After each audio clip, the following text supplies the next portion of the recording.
اوس به واورو د پولي پوري ډراما. د پولي پوري ډرامې په تیره برخه کې تاسو واورېدل چې د کلي شورا او ملک بهادر د مامور بیدار په خبره فکر وکړ چې د شورا لپاره د غونډو ځای ضرور دی. اوس به دا واورو چې جعفر څه کړي دي چې بس پري ور باندې د غله ګمان وکړ.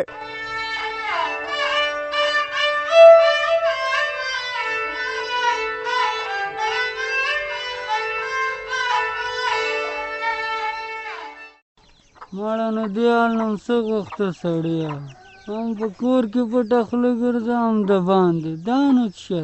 خدایه ته هم په خپل فضل دې ناروغۍ نه وساتې. وخلکو وله راشه چې غل راغلی دی. ودرېږه ونه خوځېږي. څه کې مورې، غل نه یم زه یم. اوس په دې کلیوالو به مې هسې وډبې. نو چې دی تا مخ ولې پټ کړی دی؟ اوی خدایه، ما نه خو یې زړه وایسته. ما ویل که غل دی. اوه زویه، داسې خو غله ګرځېږي لکه دا تا چې مخ پټ کړی. مورې خبره نه یې که نه، دا مې د کرونا نه پټ کړی. کرونا نه وایم چې چېرته راباندې دا ناروغي را نه شي. نو چې د ناروغۍ نه دې پټ کړی دی، خلک یوازې پوزه او خوله پټوي، تا غوڼ ځان څادر کې تاو کړی. یا مورې نو څه وکړمه، هغه ماسک پسې وګرځېدمه، هېڅ پیدا مې نه کو. نو بیا مې ویل چې زه دې نه خو مې دا خپل څادر ښه دی، خپل مخ به پکې تاو کړم. هی ستاسو د لاسه ډېر کېږي. کله په صابون باندې لاسونه وینځئ، د صابون نه م خلاصه کړم، او کله م مخونه پټ کړي. بس ناروغي د خدای په لاس کې ده چې څوک ترې ساتي او څوک پې اخته کوي. ترورې دا څنګه دې سره د انګړ په منځ کې ولاړئ؟ خیرت خو دی که نه؟ اوس خیر شو، کنی ما خو پې د غل ګمان کړی و. په څادر کې مخ تاو، کور ته راننوته. ما ویل که خدای مکه په رڼا ورځ غل راغی. اوس ته ووایه سلګۍ، د دې دا کار د کولو دی؟ زما خو اسیم نه مني. سلګۍ نو ماسک مې پیدا نه کړ، په څادر کې به مخ نه پټومه. تا خو اورېدلي راډیو کې که نه؟ هغه مې اورېدلي. ترورې د کوم بد کار نه دی کړی، ښې کړي چې خپل مخ یې پټ کړی. د تګ راتګ ژرندې ته دی، جومات ته دی، مطلب ډېرو خلکو سره مخ کېږي. چې څومره احتیاط وکړي همغومره ښه دی. زه یې خوارو ستاسو د لاسه کېږي، موږ نه م زړه وایسته.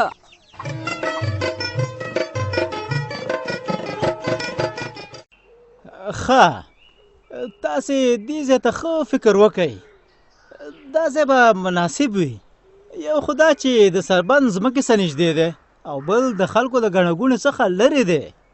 و انجینر صاحب فریده، دا به ښه شي، او ما دپاره خو بیا بیخي ښه دی، ځکه د ځمکو د اجارو کارونه به هم همدلته کېږي. دا تاسو څه د پیرانو کیسې شروع کړي دي؟ دا ځای ښه دی او دا خراب دی او دا داسې دی او دا داسې. لږ خو ما هم پوه کوي چې دلته څنګه راغلي یو.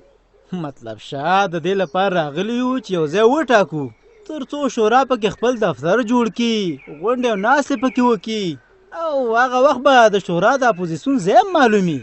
مو خو شکر دی د شورا اپوزیسیون هم لرو که نه؟ اپوزیسیون لرئ؟ خو اپوزیسیون ستاسو نه دا پوښتنه کوي چې تاسو لیوني یئ که فعال؟ مطلب شه، دا پوښتنه دې څنګه وکړه؟ دا پوښتنه مې داسې وکړه مولانا صاحب تاته ګله، چې دا شورا اوس هغه پخوانۍ شورا نه ده چې یوازې د کنډو کلي سره تړاو و. اوس خو د وحدت کلي موږ سره تړل شوی دی. نو په همدې خاطر خو ورته د ناستو او د غونډو ځای ضرور دی که نه؟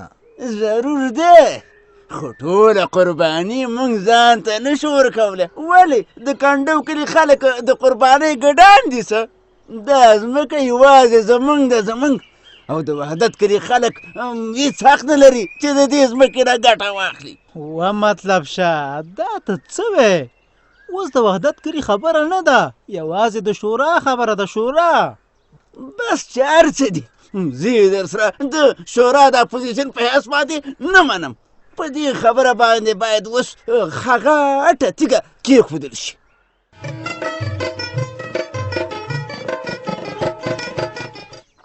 شبانې عابد خو لاړه دی راغلی، او چې راغی ورته به ووایه چې پټو ته لاړ شه، وګرځه را وګرځه، پټي د نظر نه وباسه. سمه ده، خو ته کومه خوازې که څنګه؟ اوه ما ویل چې مې وګل لالا پسې لاړ شم چې الماس سره به یې څه کړي. هغه پسې مه ورځه، بس تېر شه ته. عجیبه خبره کې، هلته دې ویل چې ورپسې ورشه او دا خبره ورسره شریکه کړه. اوس چې ورځم پوښتنه کوم، نه دی مه ورځه. ځکه مه ورځه چې د پرخې پلار د هغوی خبره نه ده منلې. څه خبره یې نه ده منلې؟ اوس خو به مې وګل لالا پسې خامخا ورځم، د ګریوانه به یې رانیسم، ورته به ویم چې زه تاسو په دې غم ولې اړولی یم. دا بد پلاره حوصله دې په ځای که، اوس خواستم شوی کار دی، نور څه نه کېږي. څنګه به نه کېږي؟ ته به یې اوس سیل وکړي، په رڼا ورځ به درته الماسي اسمان کې شنه ستوري وښیم. تر اوسه خو مې دا هسې خبره کوله ګواښ و ګواښ چې زه یې لور نه کوم، خو اوس به دا عملي کېږي، عبید ته به بل ځای کې ښځه کوم. حاجت نشته چې ته دا خبرې وکړې، ځکه چې اوس پرخه خپله را میدان ته شوه. هغې زرمینې ته ویلي چې دا خبره به زه په خپله حل کمه. خدای خبر شه، خدای خبر شه، څوک چې د مشرانو نه مني، د کلي د سپین ږیرو نه مني، نو هغه به د یو وړې لور څه ومني. دا به وروسته معلومه شي، خو ته اوس په خپل تګ باندې تیږه کېده. دا خبره چېړه ما پرېږده چې پرخه څه کوي.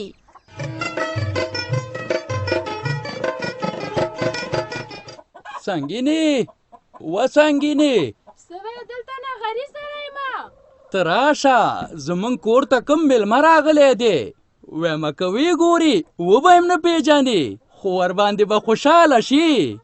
موري السلام علیکم ورحمت الله وبرکاته. وعلیکم سلام. زړه ورخانه زوی ستړی مه شي، قربان دې شمه.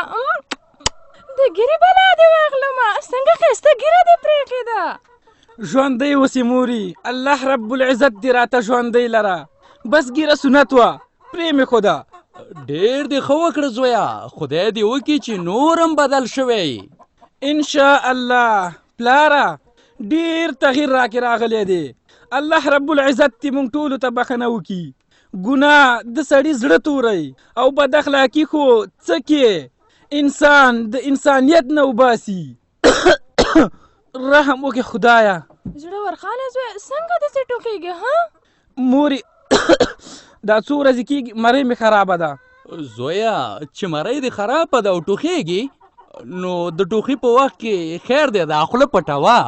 نو ولې خوله پټه کړي؟ د جعفر نه مې دا خبره واورېده چې نن سبا دا ناروغي ده، کرونا ده که مرونا ده. وایي چې د دې سره پام وکئ، کله چې ټوخېږئ نو خپله خوله پټه کئ. ځکه مې ده ته وویله جعفر لکه چې په رادو کې چېرته اورېدلي وو. پلاره انشاءالله ستا په خبره به زه عمل کوم. ما د تبلیغ مشرانو نه اورېدلي چې د ټوخي په وخت کې خوله پټول سنت دي. شکر خدایه شکر. زوی مې څنګه ښایسته خبرې کوي. تاسو دواړه کښېنئ او زه به درته چای راوړم.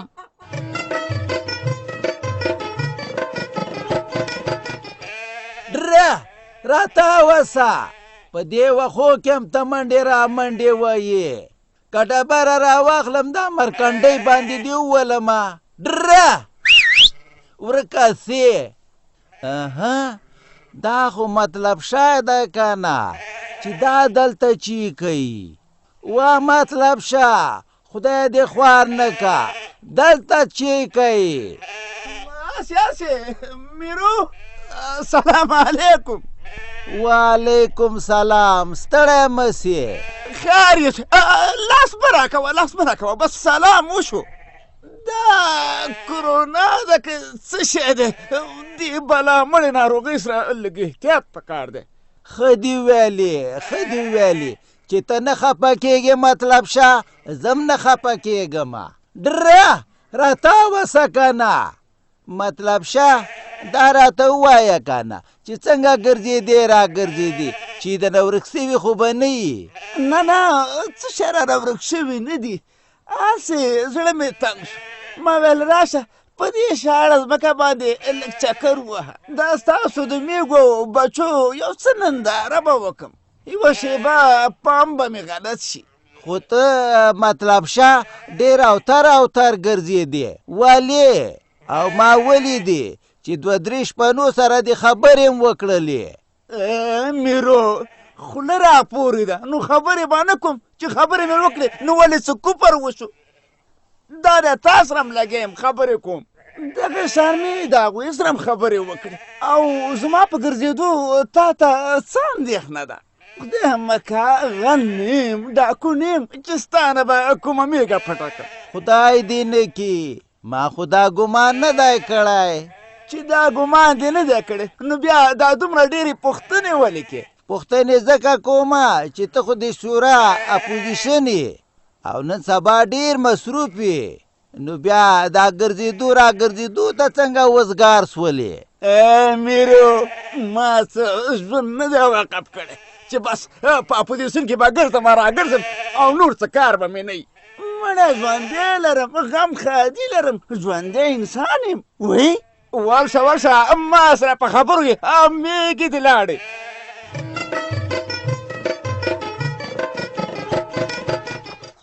پرخي لورې ستا خو د منګیز د تللو وخت دی که نه؟ ته لکه چې منګیز مرکز ته نه ځي. پلاره ځمه، خو د هغې نه مخکې مې تا سره لږ کار دی. کومه دی مار چیرته دی؟ یا خلکو بیلچې راوړئ، بیلچې لرګي م راوالی. مار دی که نه؟ وجلئ کومه دی زه وښوه چیرته دی مارو؟ پلاره مار نه دی وایم، تا سره مې کار دی. یاره خو نو دا خولې م د ماتولو دي، دا خولې چې نیمه خبره راته وکئ دا ماغزه مې درته په درد شي. سمه خبره ولې نه کې؟ خو اول به دې راته ویلي وې چې کار مې در سره دی. وایه څه کار دې دی؟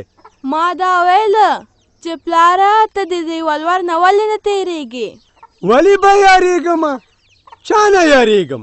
یارېږي پلار دې د یېرې او د ډار په ورځ نه دی پیدا ښه؟ یارېدل نه وایمه، وایمه چې ته د دې ولور نه ولې نه تېرېږې؟ وړاندې شه د غوږ نه مې ښه ته م لا اوس دومره شوې ته م دومره سپین سترګې ته دا خبرې څنګه کې؟ دا زما کار دی زما ښه ته پکې منځ ته مه راځه.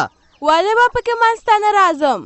دا شرم نه دی چې عجبګل کاکا ته دې ویلي دي چې ولور را نه کې نو ستا د زوی نه لور خلاصومه او بل ته په ولور ورکوم. ته چې داسې وکړې زما به څه عزت پاتې شي؟ پلاره دا در سره نه منم.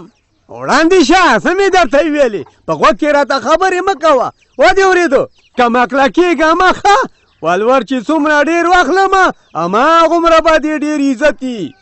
عزت به یې کله پاتې شي؟ ته چې دومره ولور واخلې هغه به یا ځمکه ګروئ یا به یې خرڅئ، د خلکو به قرضداره یي، پوروړی به یي. هر څه وکړه پلاره خو زما په سر ولور مه اخله. ډېره هوښیاره کېږه مه ښه اخلمئ ما سره په دې هکله باندې خبرې مه کوه. ځه اخوا شه پاڅېږه مرکز ته دې په وخت لاړه شه که نه ګوره د دې مرکز نه دې منې کومه و.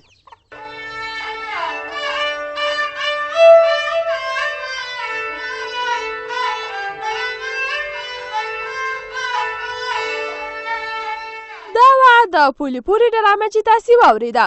په دې هیله چې ستاسې د خوښۍ وړ به ګرځېدلې وي. په ډرامه کې مو واورېدل چې فرید او تازه ګل د شورا د غونډې لپاره د ځای ټاکنه وکړله چې باید وداني پرې جوړه شي.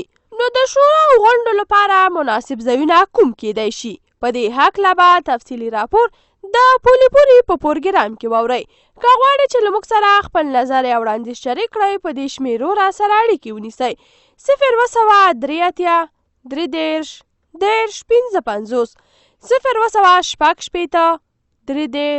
0 15 50